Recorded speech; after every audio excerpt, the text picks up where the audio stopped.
Welcome back to another episode of the Jacob Johnston Show. You know, come to think of it, after analyzing the first 100 days of the Biden administration, I do have to give him credit where credit is due. He is fulfilling one of his promises, and that is a return to normalcy. Of course, normalcy for DC is hypocrisy, lying, cheating, and stealing. Yeah, how do you like normal? Gone are the days of prosperity that we had under the Trump administration. Gone are the days of competent leadership.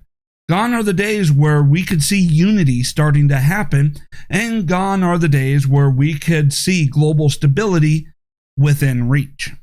Nope, all of that's gone. Now we have complete incompetent leadership because, well, they refuse to lead based off of facts and reality, data, and science.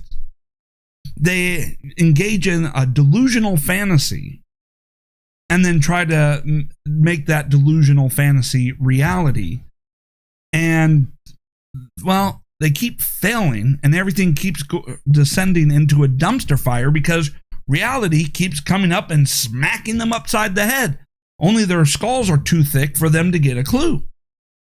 All right, so one of the things here that we keep hearing about is, once everybody's vaccinated, we're going to go back to normal. Once everybody's vaccinated and the economy is fully opened up, the economy is going to just take off, skyrocket. It's going to be a booming economy again. Not so fast. Not so fast. I actually think that the economy is going to limp along for the next 4 years, just like it limped along under Obama. Why? Because the Democrats not only have their knee on the neck of the economy this time, they've engaged in a full-on dog pile to keep the economy down. Now, I get it. When the pandemic first broke out, it was during the Trump administration. China, started the pandemic, whether you could say, it was just a fluke accident or, failure to contain some bioweapons research, or whatever the case may be. We're never going to get to the bottom of this. We're never going to know the truth because, well, Biden's not going to have any interest in getting to the truth. He's been an apologist for China and the WHO, all of which tried to cover this up, and their actions were responsible for millions of deaths around the world. And Biden has no plans to hold them accountable for that. Right? But because of that, as the Democrats were no longer able to downplay the coronavirus and decided to switch gears and change it up and try to claim that they were the ones that were taking it seriously after they had spent the first 2 months of the outbreak downplaying it and telling everybody to get together and did everything they could to ensure it would spread as far and wide as possible. Well, then we had to shut down the economy. There was a lot of pressure to do that. 15 days to slow the spread. Trump did make the mistake of trusting that fraud, Dr. Fauci. And of course, then you had the Democrats going out there and trying to say, this is, Trump's fault. He's not taking it seriously enough. And, okay, so maybe Trump, got played into shutting down the economy. Well, when they did that, right? Well, then they had to compensate people. They took away your jobs. It was a government action that took away the jobs. So they had to compensate people. And so they went with the coronavirus relief package. But then they kept things shut down. And, because they wanted to play election politics with the pandemic. So they kept things shut down. Well, people not having jobs, they kept things shut down for so long, unemployment was running out, so they renewed it. They went off and they engaged in another relief package, and then another relief package.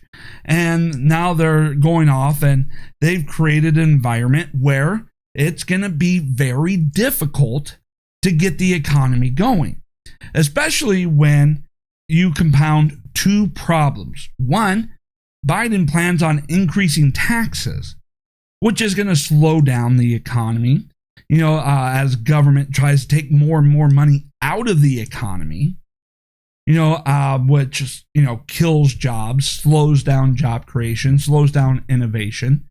Higher taxes kill economies, and it was proven that the tax cuts benefited the middle and lower class, and that it did create a booming economy. And as a result, because of the increased economic activity, government was actually raking in more money with a lower tax rate, just because there was more economic activity. But the situation that they created here is going to keep the economy down for a long time. So what is the problem that they created? Take a look. 3 of those. And a few of them even said they make more money being unemployed. And out of the 10 that we had set up interviews, only 3 came in. They were qualified. We hired them, and only 1 showed up to work. We're just in competition, not with other restaurants how it used to be. It's with people staying home and making more money. Yes, that's right. So you created a situation here where you took away everybody's jobs, then you passed relief, but then the relief that you passed gave them more money than what they were making when they were working before you took away their job. And so now, as we have the vaccine, of course, the Democrats weren't expecting Trump's leadership to lead to a vaccine as fast as it did. They thought they could drag this out for a very long time and be able to expand welfare longer and get people dependent upon government money, so that that dependency creates power and control for the Democrats. But now you got a situation where we got the vaccine, it's been distributed. Hey, there's no reason why we shouldn't be opened up at full capacity right now. But the problem that you're coming in is because you gave people more money not to work than what they would have working, or what they did at their employment before you took it away, they're in no rush to go back to work, because they have this belief that, okay, let's say this current coronavirus relief package, expires, the funding dries up. They have full belief that you're going to pass another package. Why? Because you're going to go off and talk about how people are still feeling the effects of the pandemic and the government shutdowns, and that the economy hasn't recovered. So you need to pass yet another relief package to aid people while they are looking for work. The only problem is your relief packages keep paying them more not to work. So you're creating this vicious cycle here, is what you're doing, where people are, out of work because you put them out of work. You paid them more money to stay home. Now they're not looking for jobs. And because they're not looking for jobs, they become dependent upon your relief packages. And then when your relief packages expire, you look at those people who are not looking for jobs and go, oh, these poor people, they haven't been able to recover from this global pandemic. We just got to help them. We got to pass yet another relief package to get them through until they can find employment. And then you pass the relief package, which continues to pay them more not to work, so they don't look for work. And then the cycle continues and continues and continues. And this is what's going to hold the economy back. The fact that you have disincentivized people from trying to look for employment, from trying to replace that job that you took away from them during the government shutdown. They have no incentive. They have every incentive to not look for work and then, beg for more help when the funding runs out, so that you'll continue to pay them more to stay home rather than going to work. Of course, this is by design for the Democrats, because one, it not only creates dependency upon government welfare, which means during the election they can go, vote for us, or man, they're going to take away those benefits from you, and then you won't be able to afford to continue living. You're going to lose your home. You won't be able to eat. You'll be homeless and starving in the streets without the Democrats. Of course, if you keep voting for Democrats for this type of program, the entire country is going to collapse and go bankrupt and go the way of Venezuela. But they're going to try and use that for election politics, create that dependency. But also They're going to use the fact that you being paid more not to work, meaning that you are not looking for work. They're going to use that to claim, oh, there's a labor shortage. All these businesses, they have job openings and they can't find anybody to fill them. Oh, I know. We must pass amnesty, to fill in the so-called labor shortage that they are going to call it, or to do the jobs that Americans won't do.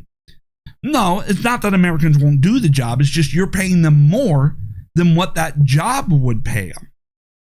So you're disincentivizing them from working, which is going to hold the economy back. And then you're going to use that to try and justify amnesty for illegal immigrants. You see, how the Democrats operate is all a con game. And it's predictable. Check back here in 6 months. Come look at this video 6 months from now and see whether or not they are still paying more people more money to stay home. And then if they are using that to try and justify the passage of amnesty for illegal immigrants. Of course, they're even if they pass amnesty right now, it won't really help them in 2022 or 2024 because of the results of the census. So because the left has engaged in this garbage policy and have been destroying their states, there has been a mass exodus from states like California, New York, Illinois, and a couple of other Democrat strongholds. And those people moved to conservative states where they do have a good economy, where they do have low taxes, where they do have competent government. And the environments are relatively safe without people rioting in the streets, burning down communities. And as a result, the census has reflected that shift. And now California, New York, Illinois has lost seats in the House of Representatives because of a lower population for them. So they've lost representation, which means they've also lost electoral votes in some of the biggest blue states in the country. And who picked up those seats? Well, that would be red states like Texas and Florida, which means now solid conservative states have picked up additional congressional seats for representation for their states and additional electoral college votes. So the Democrats, which have a slim majority in the House as it is, are now going to be going into 2022 with redistricting, redrawing of the congressional map to reflect the changes in population representation as a consequence of the census. And do so at a time when there is already going to be massive backlash because midterm elections are always horrible for the incumbent president.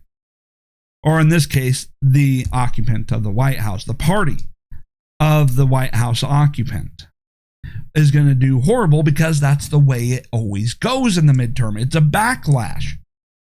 And with how Biden got into office, and the perceived illegitimacy are known, and the radical, disastrous dumpster fire that this White House has rapidly engaged in as a result of garbage policies, the backlash is going to be huge, and the redistricting is going to be huge. Now, the question is, what's going to happen in the Senate? Whether or not there's going to be enough there for Republicans to take supermajorities in the House and the Senate and impeach his illegitimate butt. And then, restore actual government, the legitimate government. Okay, now, as an example of hypocrisy for the Democrats, remember when the Democrats tried to claim that, President Trump was a danger to national security? They tried to accuse him of acting against U.S. interest, abandoning our allies for foreign adversaries, or, they created that whole Trump-Russia, conspiracy theory that was completely debunked and turned out to only prove the complete and total abuse of power and corruption of the Democrats. Remember when they went off and they tried doing all of that? Yeah, all of that was just another example of the Democrats accusing the Republicans for that which the Democrats are guilty of. And there is no greater example of this than the example of John Kerry. President Biden's special climate envoy, John Kerry, is facing new calls to resign and be investigated over bombshell allegations. Iranian Foreign Minister Mohammad Javad Zarif, in leaked audio reported by the New York Times, claims that when Kerry was Secretary of State under President Obama, he told him about more than 200 operations that Israel carried out in Syria against Iranian targets. Kerry is now being accused of relaying sensitive information to the #1 state sponsor of terrorism. Yeah. At this point, nothing surprises me. So they spent years trying to tell the world that Trump was abandoning our allies and siding with authoritarian dictators, that he was signaling to our allies that they can't trust us in any way, shape, or form. Meanwhile, the Democrats were betraying our closest ally in the Middle East, selling them out to the biggest sponsor of global terrorism in the world. Right? They were selling out our closest ally to the group chanting death to America. Who's selling out our allies? Who's showing our allies that we can't be trusted? And who's siding with not only authoritarian dictators, but murderous terrorists? It's the Democrats. Now, will John Kerry ever be held responsible for such actions? Will John Kerry ever be held responsible for the Logan Act? Because, while they tried to claim that, Trump, campaign was violating the Logan Act, which was completely debunked in every way, shape, or form, during the Trump administration, Kerry was out there telling the Iranians, ignore him, he won't be in office very long, and undermining U.S. foreign policy and convincing people not to negotiate with us and to just stall for the next Democrat administration. Which is an actual violation of the Logan Act, even though the Logan Act is completely unconstitutional, don't get me wrong. But here it is, the Democrats made that false accusation and used it as justification to illegally spy on the Trump campaign and then get an illegitimate special counsel probe. Meanwhile, the Democrats themselves were violating that Logan Act. And while they were accusing Trump of abandoning our allies and siding with foreign dictators, that's actually what the Democrats were doing. They always try to go out there and preemptively accuse their political opponents of being guilty of the crimes that the Democrats are the ones actually committing. But, of course, John Kerry will never suffer the consequences.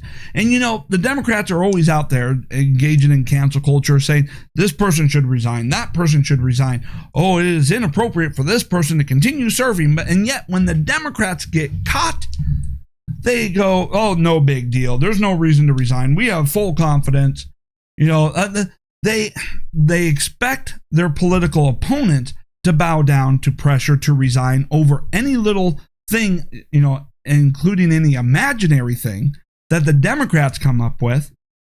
But any crimes that the Democrats are actually caught guilty of, or any improprieties, or any, selling out of the country that they get caught in, oh, no.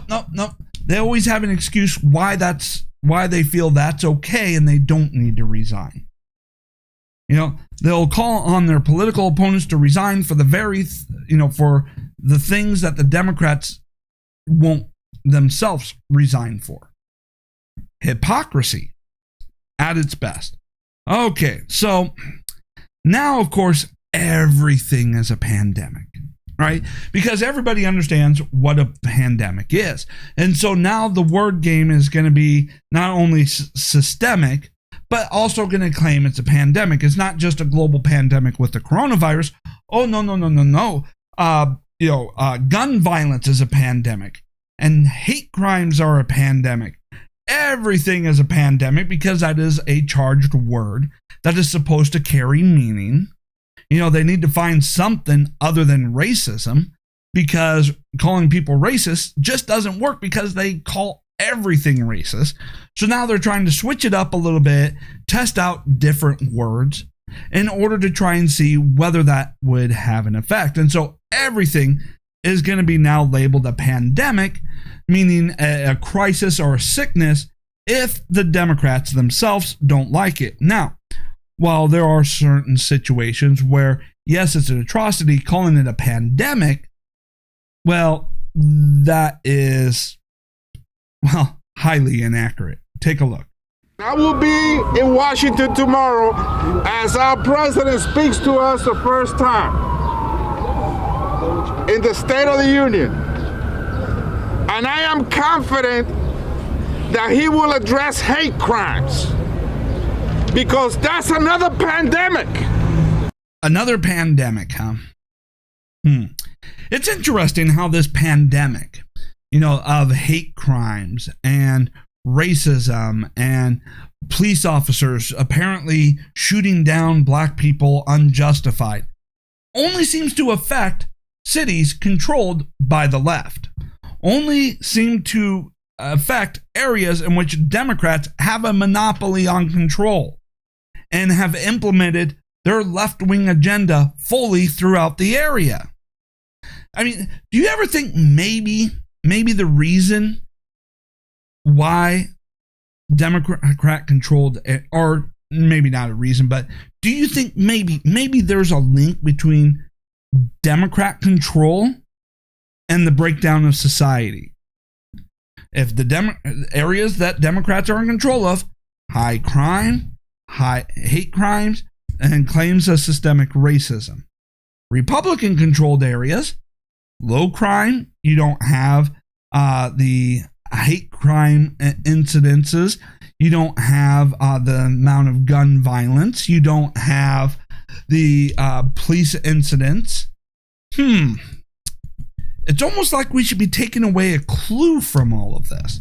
But no, they want to call everything a pandemic because it is a word manipulation.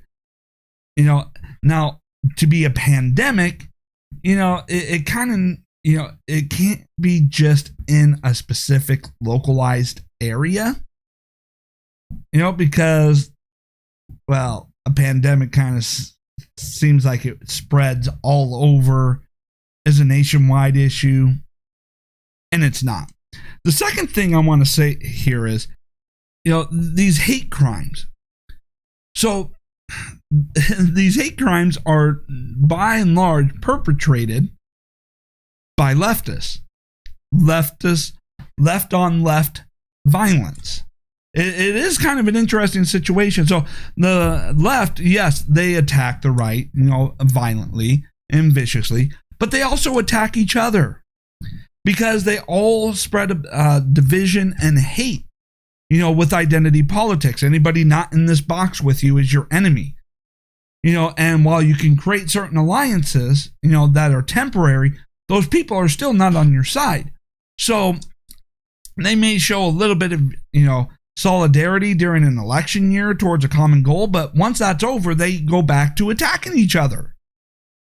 And then the left tries to use the violence of left-wing groups, try to claim, or try to socialize the blame to everybody, and then use the atrocities that they and their supporters engage in, and try to use that as justification for why the Democrats should get more of what they want, why they should be able to implement more of their policies, why you should vote for them more. And then also try to use it to pander to minorities to continue voting for Democrats, even though doing so is what leads to the destruction of minority communities. I mean, the Democrats have been doing this with slavery. Slavery was an institution of Democrat elites. They engaged in it. They fought and died to try and keep slavery. After slavery, they created the KKK. They created Jim Crow laws. And now, here in 2021, or for the last 20 years, they use the atrocities that they themselves or that their political party inside engaged in, and then use that to instill a sense of victimization, psychological terrorism on minorities.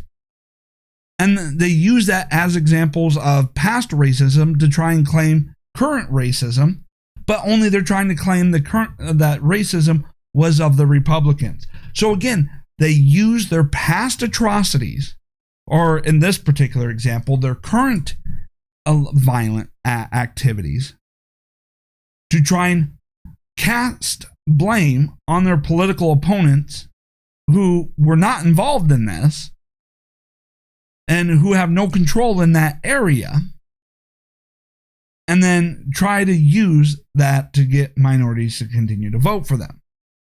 I guess if I were to sum it up, is the Democrats terrorize, and left-wing groups terrorize their communities, or one group of Democrats terrorize another group of Democrats' communities. And then after they terrorize them, they go out there and say, you need to vote for me for protection. Protection from who? It's like the mob. The mob that would go in there and say, hey, it would be pretty bad if, your store got robbed. It was like, oh, are you going to rob me? No. I'm just saying it would be pretty bad. It almost seems like you need some protection. Give me a little something here and I can, keep you protected from such an incident. The Democrats, they engage in these atrocities. They engage in the hate crimes. They were responsible for every moral stain throughout American history, and now they use that to market themselves as the solution, when in reality, they're the cause. It is sickening, and how they get away with this. How they get away with this is fake news, fake fact checkers, and the destruction of the education system to have an uneducated populace and to create psychological fear. And so really what all the Democrats have done to minorities is replace the physical chains with psychological chains. That's what the Democrats have managed to do. But here's an interesting thing here, taking a look at this. So they want to go off and talk about rising hate crimes in certain communities, rising crimes in general in certain communities.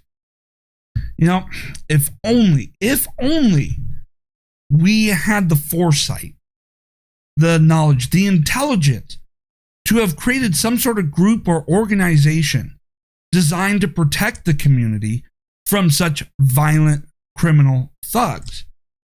If only. Oh, yes, we do. They are called the police. And the Democrats demonize them endlessly as they try to now go through and use all their false narratives and demonizations to try and push for police reform. Quote, because, we'll debate that here in a moment. Just take a look at what they're trying to claim. Qualified immunity is a very big deal. If you want to destroy policing in America, make sure that every cop can be sued when they leave the house. So there's a way to find qualified immunity reform. Take the cop out of it. Right now, we need to end qualified immunity, period. The thing is this. If you don't hurt people, if you don't kill people, if you are just and fair in your work, then do you need the qualified immunity anyway? So you bestow upon violent criminals and drug addicts sainthood while criminalizing the police and then wondering why crime is on the rise. Why violent crimes are on the rise, especially in minority communities. You demonize them no matter what they do. To you, the fact that police officers exist is a crime, and deserves punishment. Why, if you're not doing anything wrong, why do you need, immunity, from all of this? And it's like, well, because you leftists demonize, lie, and create false narratives. Heck, we even have one situation here where it was on video, the person shooting at the police officers, and then you demonize the police officers as racist, hunting down black people for returning fire and resulting in that person's death. You have another situation, we just had it, where one black person was going to stab another black person. The officer draws his weapon, shoots the perpetrator in order to save the other person from being stabbed to death, and you still demonize that. So you've created a situation where if the police don't respond, it's example of systematic racism. If the police do respond, if they do anything except offer themselves up as a helpless target for the criminals to attack, you call them racist. And then if the criminal attacks them and kills them, you go, well, that's just part of the job. They knew what they were signing up for. I mean, what's your idea of policing here? Right? The left's, as far as I can tell, the left's idea of what a police officer is somebody who offers themselves up as an easy target to distract the violent perpetrator so that the original victim can get away while the violent criminal is distracted, killing the police officer.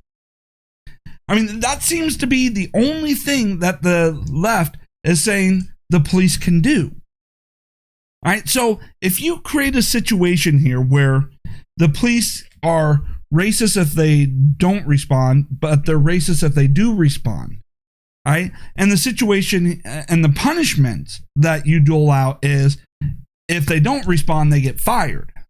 If they do respond, they either have to let themselves be killed or go to prison. Geez, I wonder, based off of human instincts and human nature, what option they're going to choose, especially if they have a wife and kid to go home to at night. They would rather be fired for not responding than to be sentenced to prison for not allowing someone to kill them. Jeez. And I know some of you are going to go, George Floyd died of a drug overdose, and you still sent an innocent officer to prison who didn't actually inflict or cause any bodily harm or injury. And you used the threat of violence to get the results that you wanted.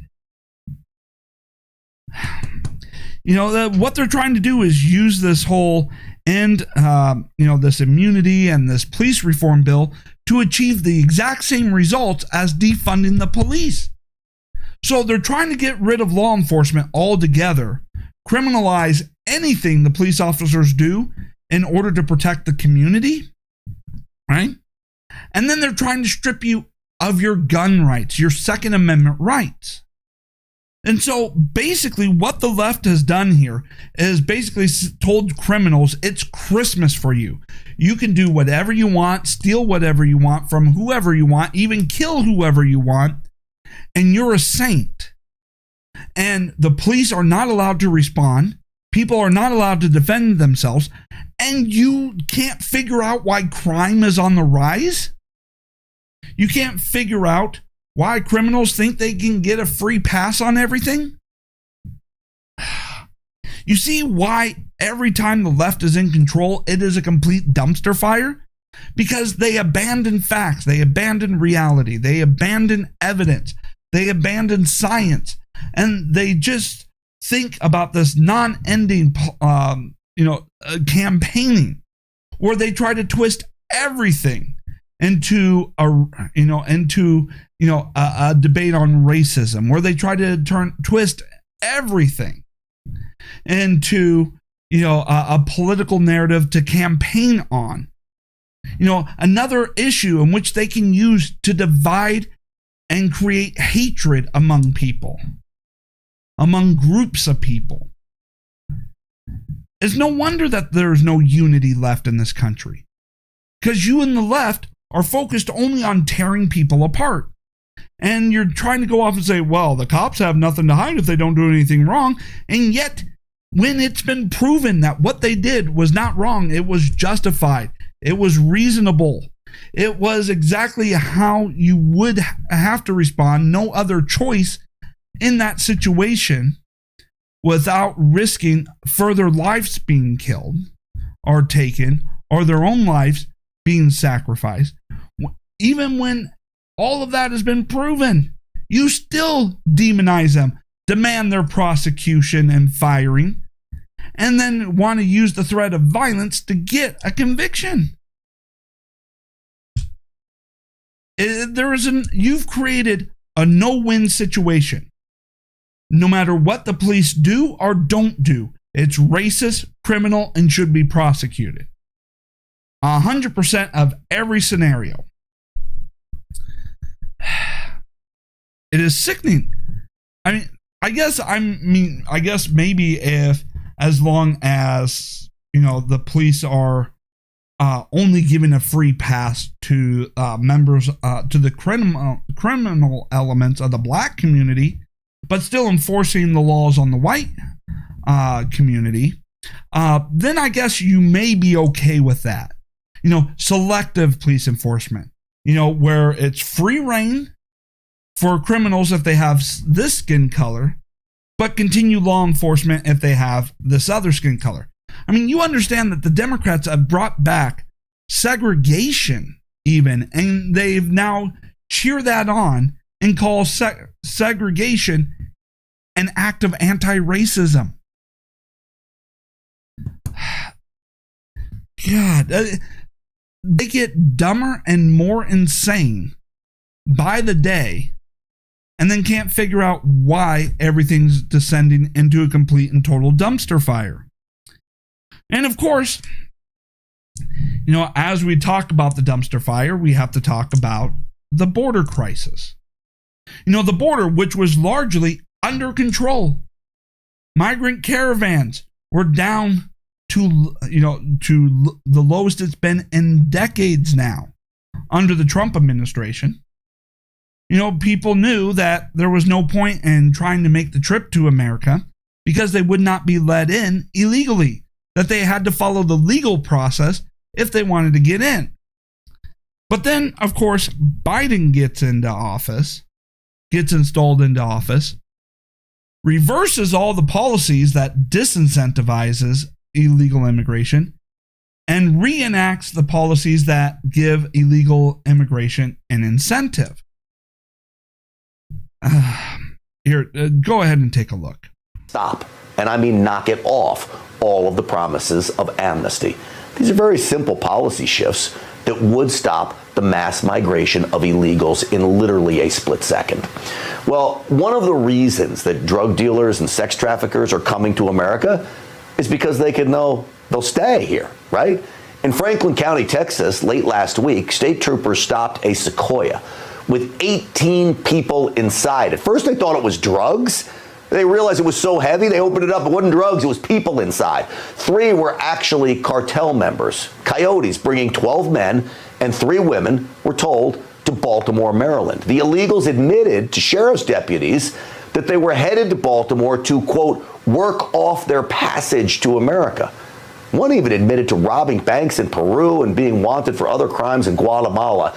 And what does the Department of Homeland Security do? What's their response when sheriff's deputies wanted to turn them over to the feds? How about let them go, even after they just admitted they'll be working for the cartels? Now, that probably explains some of the problems better than I could have explained myself. But, okay, so you reward people for coming here illegally, saying, hey, if you just come here illegally, we're going to let you stay. You'll have access to jobs so that you can send money back to your family, back in your home country, or you'll just be allowed to stay and earn a living and enjoy the prosperity and maybe even get some free welfare benefits on top of that. Whoa, we're going to reward you. Of course, people are going to come. People are going to come because the economy and their own country sucks because they live under authoritarian rule, which the left is trying to implement here. Socialism. Socialism fails 100% of the time. It's the one system that not even God could get working. You don't believe me? Check out Exodus. He tried to provide for the people, implementing socialism, where God took care of the people directly, and chaos and a descent of civilization. So taking a more hands-off approach and allowing people, the freedom to make their own decisions and, live or die by, their own work ethics actually produced the results we were looking for. But socialism fails 100% of the time. So the people want to come up here and the left incentivizes that. Well, to get here, a lot of them need to pay people who know how to get them here to be able to provide supplies. A lot of time that is human traffickers and cartels. Of course, some of the people that are coming here are not only doing it for economics, but they're known criminals in their home country and they're trying to escape prosecution and jail time because they committed a crime against someone who was actually going to do something about it. So there is a percentage of them that are criminals, and then they're being incentivized to come here where they could earn a lot more money and maybe even access to welfare. But to get here, you need human traffickers, and which involves the cartel. When Democrats are in office and they are promoting booming businesses, that's when the cartels, drug cartels, murderous thieves, human traffickers, they profit the most. And they not only profit, but while they're profiting, they murder people, they maim, they rape. It's the greatest human rights travesty that we see on this side of the world. And the Democrats ensure that the cartels have a business in order to profit from, because they incentivize illegal immigration. And so go figure, the more you reward and the more profitable you make bad behavior, the more bad behavior you get. I guess the best way to say this is that when the Democrats are in charge, crime does pay. Sadly, crime pays when the Democrats are in charge. Okay, so there's a little more news that we need to get to. Hey, good news. If you got vaccinated, you get a fraction of the liberties that you lost given back to you. Take a look. Earlier today, the CDC made an important announcement. Starting today, if you're fully vaccinated and you're outdoors, you need, and not in a big crowd, you no longer need to wear a mask. I want to be absolutely clear. If you're in a crowd, like a stadium or at a conference or a concert, you still need to wear a mask. Now let's talk about what you can do indoors. Here again, we have unvaccinated people and their risk on the left, where nothing has changed. Risk is indicated and masking is required. We then show the markedly decreased risk for vaccinated people on the right. Given what we know about COVID-19 vaccines and their efficacy, it is also safe for those who are fully vaccinated to return to the activities they love doing inside while wearing a mask. So let me get this straight. Even if you are fully vaccinated, you still need to wear a mask. Then what's the point of the vaccination? Because what they are basically saying here is that vaccinated or unvaccinated doesn't change. You still need to wear a mask. You still don't get your full liberties back. I mean, it's almost as if they're saying that the vaccine is just a placebo. I mean, does the vaccine work or does it not work? The whole point of the vaccine is to make you immune to the disease. And so you don't have to wear a mask and you don't have to worry about restrictions on gatherings. What the heck? See, they're never going to let go of the mask. They're never going to let go of the restrictions. So if you get the vaccine, I guess you get a limited amount of your liberties back that they took away, that they justified taking away as a result of the pandemic. This just goes to show 100% of the time, whenever authoritarians seize power and take away liberties, they never give it back.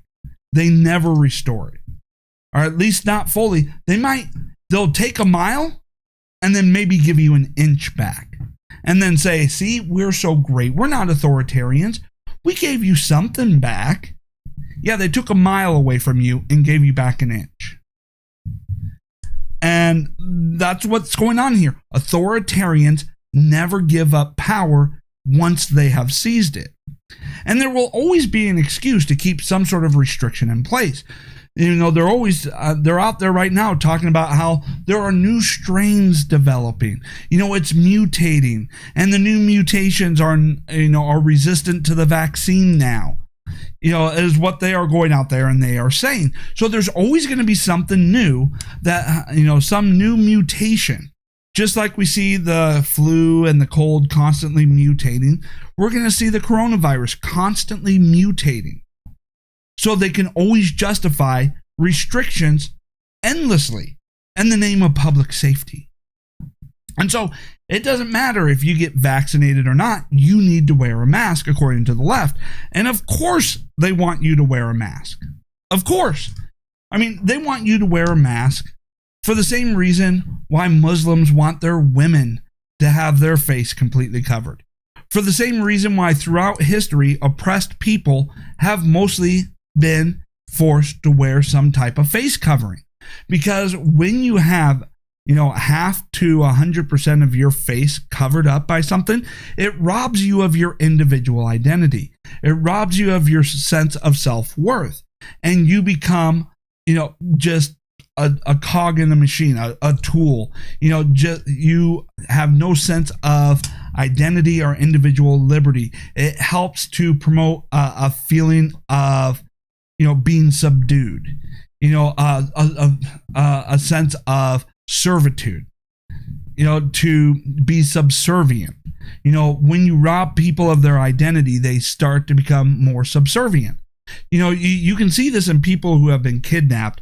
You know, they are, designed to be stripped of their identity so that they become more malleable and subservient. And then, you know, you get also the Stockholm syndrome as a result, and they become dependent upon their oppressors or their kidnappers. Well, it's the same thing here. You know, you take a look at, you know, the face coverings. Of course, they're saying, oh, it's part of the religious faith, but it's designed to keep the women subservient, even to the point of female genitalia mutilation. You know, to keep them subservient to the point where they can't even report that they were raped because they will be punished for being raped. You know, they don't get a sense of individuality or individual identity. It's servitude.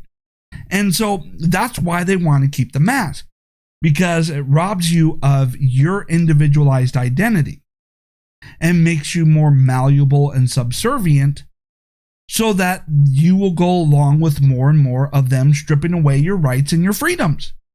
And as you see, they have no intentions of ever letting go of the power that they seized. They're always going to find an excuse and a reason, and no amount of vaccination is going to restore your individual liberty. It is utterly sick what they are doing. You know? And those of us on the right, we can see clearly, clear as day, having studied history, what is going on and where this is leading us to. And yet the Democrats, they think this is great. They have this delusional thing that, hey, under Biden, everything's going great and the public supports it. Take a look at this delusion. Well, President Biden has certainly governed in a way that I think has probably surprised a lot of progressives, and it's probably befuddled a lot of Republicans, people on the other side of the aisle. The president has been very hard to box in. I think obviously stylistically, he is rather governed in a way that appeals to a broad base of Americans, independents, Republicans, and obviously Democrats. But the policy, the actual prescriptions that the Biden administration are laying out, be it the more than $1 trillion COVID package, be it the multi-trillion-dollar infrastructure package that he's going to be laying out more information about this week, I think the president has demonstrated himself to be pretty bold and pretty progressive. And, they have unlocked the right mixture of style and substance that I think befuddles his political adversaries, and I think has won him more plaudits than I think we would have assumed after the campaign of the last 2 years. What delusional garbage is that? Now, first of all, it's BS. Most people don't actually support what Biden's doing, and there is no boldness of going to the far left and trying to rubber stamp everything they want to do.